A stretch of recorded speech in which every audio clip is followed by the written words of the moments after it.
Hello सांग मैंने आज आम पढ़ा पिंगलार अभिसार जार लेखक हेले राधामोहन गडनायक। लेखक परिचय राधामोहन गडनायक जन्म होते 1911 मसीह मृत्यु होता 2000 मसीह। से जन्मस्थान है कोलंडापाड़ अनुगुल ठारे। से रचना करिथबा संभार, काव्य नायिका, उत्कलिका, मौसुमी, पशुपक्षीर काव्य, स्मरणीय, कैसेरिक, सामुकार स्वप्न, धूसर भूमिका, सूर्य ओ अंधकार, अबाचिर तारा, हीराखंडर गाथा ए सब थिला तांकर रचना संभार। से अनुवाद करिथिले मेघदूत, सोराब ओ रुस्तम। ताकर गद्य थिला तीनोटी तुलसी स्तबक ओ राधानाथ एवं ओडिया छांद। आधुनिक ओडिया कवितारे छंद कवि भावरे राधामोहन गडनायक बेस परिचित थिले। सबुज कविंक सामयिक भावे कविता लेखिबा आरंभ करथिले हे। राधामोहन गडनायक निजर एक स्वतंत्र परिचय सृष्टि करिछंती उभय गीत आउ गाथारे। कविता क्षेत्र रे से अद्वितीयर सिद्धिर अधिकार।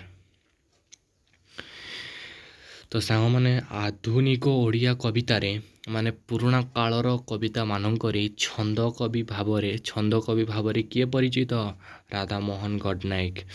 से सबुज कविंक समायक भावे कविता लिखिबा आरंभ करिथिले। राधामोहन गडनायक निजर स्वतंत्र परिचय देवा लगी उभय गीता और गाथा क्षेत्र रे से अद्वितीय सिद्धिर अधिकार करथिले। हला ओडिशार ऐतिह्य सांस्कृतिक परंपरा आम पुराणा कालर ऐतिह्य सांस्कृतिक परंपरा को जातीयताबोध और देशप्रीति को नहीं कविंक कवितामान भाषा और छंदर अपूर्व काव्य शैली रे बेस भव दीपक और हृदयस्पर्शी मने हुए। हला कवि गडनायक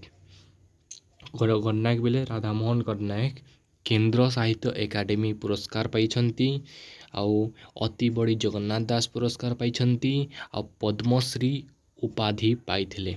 पद्मश्री उपाधि माने नेशनल प्राइज पद्मश्री उपाधि। पिंगलार अभिसार संपर्क रे आमे किछि कहबा। आलोच्य कविताटी भागवतर मिथ आधारित एक गाथा कविता। भागवत एकादश स्कंद नवम अध्याय पिंगलार बेस उपाख्यान स्थान पाई। माने ये कविताटा आईची भागवतर एकादश स्कंदर नवम अध्याय।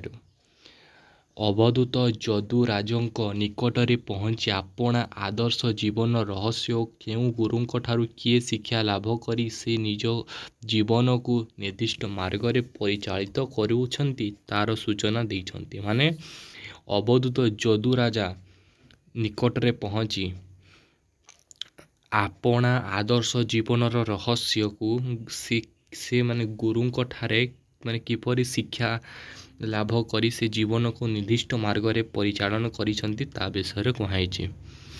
सेही 24 गुरुंक मध्यरे पिंगला जणे हला 24 गुरुंक मध्यरे पिंगला जणे। पिंगला माने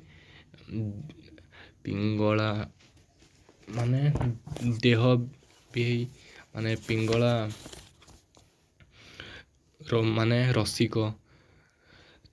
तो से विदेही नगर जड़े नटी माने नाटिका आउ से 12 विलासिनी।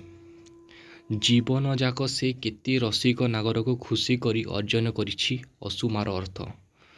तो दिने से संध्या समय रे जड़े ସମ୍ଭ୍ରାନ୍ତ ଧନୀ ଯୁବକ ସଙ୍ଗେତ ଦେଇ ଯାଇଛନ୍ତି ତା ପୁରକୁ ଆସିବେ ବୋଲି, କିନ୍ତୁ ସେ ନ ଆସିବାରୁ ଅପେକ୍ଷାମାଣା ବାସ କଷନ ପିଙ୍ଗଳା ଭାବାନ୍ତର ଘଟିଛି।